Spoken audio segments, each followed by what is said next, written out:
হিসাবে আমরা পেয়েছি আমাদের যে কমিউটার ট্রেন সার্ভিস, যেটি মেট্রো রেলের আদলে বগিগুলো বাংলাদেশে তৈরি করা হয়েছে।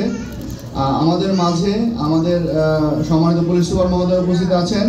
আমাদের এখানে বাংলাদেশ জাতীয়তাবাদী দল এবং জামাতে ইসলামী বাংলাদেশের নেতৃবৃন্দ উপস্থিত আছেন এবং অন্যান্য নেতৃবৃন্দ আছেন। আর পাশাপাশি সেই রেল ডিপার্টমেন্টের আমাদের ডিআরএম যিনি এসছেন।